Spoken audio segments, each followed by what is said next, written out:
कभी सोचा है कि ये जो बड़े बड़े फंड मैनेजर्स हैं जिन्हें हम स्मार्ट मनी कहते हैं, आखिर वो अपना पैसा लगा कहाँ रहे हैं?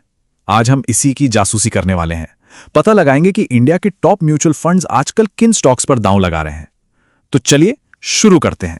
80 लाख करोड़ रुपए। जी हां, ये कोई छोटा मोटा नंबर नहीं है, ये है हमारी म्यूचुअल फंड इंडस्ट्री का साइज। और जानते हैं सबसे कमाल की बात क्या है? पिछले 10 सालों में ये रकम 6 गुना बढ़ गई है। मतलब बाजार में पैसे की एक सुनामी सी आ रही है। तो सवाल यही उठता है कि भाई इतना सारा पैसा ये जा कहां रहा है? कौन सी कंपनियां हैं जिन पर बड़े बड़े फंड मैनेजर्स को इतना भरोसा है? चलिए आज उन्हीं कुछ चुनिंदा स्टॉक्स को खोद कर निकालते हैं जहां ये स्मार्ट मनी अपना दांव लगा रहा है। तो आज के इस सफर में हम 3 बहुत ही अलग अलग कंपनियों को देखेंगे। एक है हेल्थ केयर से यथार्थ हॉस्पिटल, दूसरी है शिपिंग की दुनिया से ग्रेट ईस्टर्न शिपिंग, और तीसरी है फार्मा सेक्टर से अरबिंदो फार्मा। हम समझेंगे कि इनमें ऐसा क्या खास है, और हाँ, इनके साथ जुड़े रिस्क क्या हैं वो भी देखेंगे। देखिए, हमारा फोकस उन स्टॉक्स पर है जिनमें बंधन, स्मॉल कैप, पराग पारिक फ्लेक्सी कैप और एचडीएफसी मिड कैप जैसे बड़े नाम चुपके चुपके अपनी हिस्सेदारी बढ़ा रहे हैं। और जब ये बड़े खिलाड़ी किसी स्टॉक में एंट्री लेते हैं ना, तो ये एक इशारा होता है कि शायद वहां कुछ बड़ा पक रहा है। तो चलिए शुरुआत करते हैं हेल्थ केयर सेक्टर से। हमारी पहली कंपनी है यथार्थ हॉस्पिटल। ये नाम हाल फिलहाल में बड़े इन्वेस्टर्स के रडार पर आया है, और इसके पीछे वजहें भी काफी सॉलिड हैं। अब यहां कहानी थोड़ी दिलचस्प हो जाती है। एक तरफ देखिए, स्टॉक अपने ऑल टाइम हाई से करीब 35% नीचे है, मतलब बाजार थोड़ा डरा हुआ है। लेकिन दूसरी तरफ बंधन स्मॉल कैप जैसा फंड इसमें अपनी हिस्सेदारी बढ़ा रहा है। क्यों? क्योंकि कंपनी की सेल्स 32% की रॉकेट स्पीड से बढ़ रही हैं, और वैल्यूएशन भी सेक्टर के मुकाबले सस्ता है। ये एक क्लासिक केस है जहां डर के माहौल में मौका तलाशा जा रहा है। अच्छा, अब इनका बिजनेस मॉडल समझिए। इनकी कमाई का एक बड़ा हिस्सा करीब 37% सरकारी स्कीमों से आता है। यह एक तरह का सेफ्टी नेट है, मतलब एक स्टेबल इनकम का सोर्स। इसके अलावा ये बाहर के देशों से भी मरीजों को ला रहे हैं, तो कमाई के अलग अलग रास्ते बन रहे हैं। ये नंबर्स देखिए जरा। रेवेन्यू में 28% का जंप, और नेट प्रॉफिट तो 33% बढ़ गया। और सबसे अच्छी बात क्या है? ये ग्रोथ सिर्फ नए अस्पतालों के दम पर नहीं है, इनके पुराने जमे जमाए हॉस्पिटल्स भी बढ़िया परफॉर्म कर रहे हैं। मतलब कंपनी का ग्रोथ इंजन फुल स्पीड में दौड़ रहा है। देखिए, यहां 3 कमाल की चीजें एक साथ हो रही हैं। पहला, बेड की कैपेसिटी लगभग 3 गुना बढ़ गई। दूसरा, उन बेड्स पर मरीज भी ज्यादा आ रहे हैं, मतलब ऑक्यूपेंसी 42% से 66% हो गई। और तीसरा, हर एक बेड से होने वाली कमाई भी बढ़ी है। मतलब ये सिर्फ बिजनेस बढ़ा नहीं रहे, उसे ज्यादा प्रॉफिटेबल भी बना रहे हैं। अब जरा मैनेजमेंट का कॉन्फिडेंस देखिए। वो कह रहे हैं कि आगरा में जो नया हॉस्पिटल है उसकी ऑक्यूपेंसी अगले साल 35% से बढ़ाकर 60% कर देंगे, मतलब लगभग डबल। और इतना ही नहीं, वो आगरा में पहली बार रोबोटिक सर्जरी भी शुरू कर रहे हैं। ये एक गेम चेंजर हो सकता है, जिससे मार्जिन भी बढ़ेंगे और मरीज भी ज्यादा आएंगे। तो हर सिक्के के 2 पहलू होते हैं ना।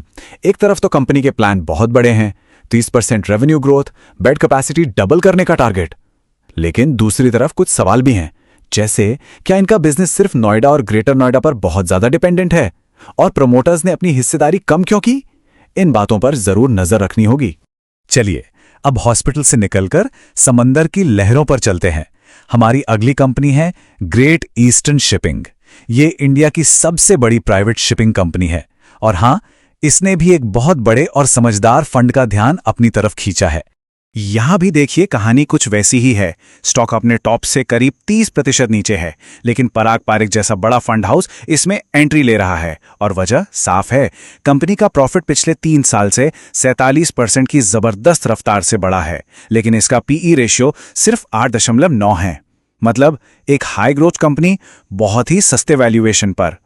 मैनेजमेंट की ये बात उनकी पूरी स्ट्रैटेजी बता देती है।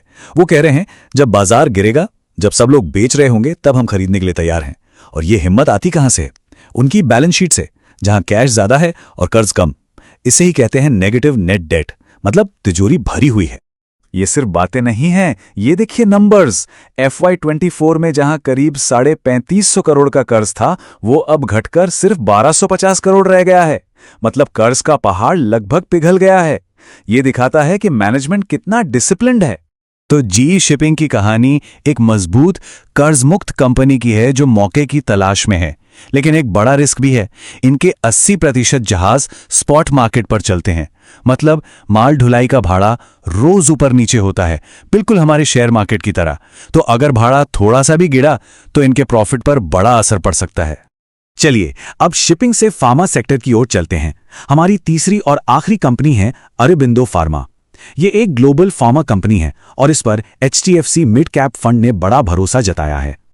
और एक बार फिर वही पैटर्न, स्टॉक अपने टॉप से 30% नीचे, लेकिन HDFC मिड कैप जैसा बड़ा फंड इसमें 3.5% की हिस्सेदारी खरीद रहा है। कमाल की बात यह है कि FY23 से FY25 के बीच कंपनी का प्रॉफिट लगभग दोगुना हो गया है, लेकिन वैल्यूएशन अभी भी दूसरी कई फार्मा कंपनियों से कम है। अरबिंदो का बिजनेस मॉडल काफी मजबूत है। ये वर्टिकली इंटीग्रेटेड है, मतलब दवा बनाने का कच्चा माल यानी API से लेकर फाइनल टैबलेट तक सब कुछ खुद बनाते हैं। इससे कॉस्ट कंट्रोल में रहती है। लेकिन एक बात ध्यान देने वाली है, इनकी 44% कमाई सिर्फ एक मार्केट से आती है, अमेरिका। अब ये नंबर 44%, इसे जरा ध्यान से देखिए। ये एक ऐसा आंकड़ा है जो इस कंपनी के लिए सबसे बड़ा रिस्क फैक्टर है। जी हां, ये 44% वो कच्चा माल है जो कंपनी चीन से खरीदती है, और ये एक बहुत बड़ा जियोपॉलिटिकल रिस्क है। सोचिए, अगर कल को चीन के साथ सप्लाई में कोई भी दिक्कत आती है तो इसका सीधा असर कंपनी के प्रोडक्शन पर पड़ेगा। ये एक तलवार है जो हमेशा लटकी रहती है। तो अच्छी खबर यह है कि कंपनी का यूरोप का बिजनेस अच्छा चल रहा है और वो कैश भी खूब बना रही है। लेकिन रिस्क भी उतने ही बड़े हैं। एक तो चीन पर डिपेंडेंसी और दूसरा इनकी इन्वेंट्री बढ़ रही है। मतलब गोदामों में माल इकट्ठा हो रहा है, जो शायद इस बात का इशारा है कि डिमांड थोड़ी सुस्त है। तो ये थी 3 अलग अलग सेक्टर्स की 3 कंपनियां और उनकी 3 अलग अलग कहानियां। चलिए अब इन तीनों को एक साथ रखकर देखते हैं कि हमारे सामने क्या तस्वीर बनती है। तो संक्षेप में कहें तो हमारे पास 3 अलग अलग स्वाद हैं। यथार्थ हॉस्पिटल, जो कि एक हाई ग्रोथ की कहानी है लेकिन एक ही इलाके में। GE शिपिंग, जो एक डीप वैल्यू स्टॉक है लेकिन इंडस्ट्री के उतार चढ़ाव से जुड़ा है। और अरबिंदो फार्मा, एक ग्लोबल टर्न अराउंड की कहानी जिस पर चीन का साया है। तो सवाल ये ही है, ग्रोथ, वैल्यू या फिर टर्न अराउंड? हर कहानी एक अलग तरह के इन्वेस्टर के लिए है। स्मार्ट मनी तो इन तीनों में मौके देख रहा है, पर सोचने वाली बात यह है कि किसी के अपने इन्वेस्टमेंट स्टाइल में कौन सी कहानी फिट बैठती है। ये एक दिलचस्प सवाल है ना।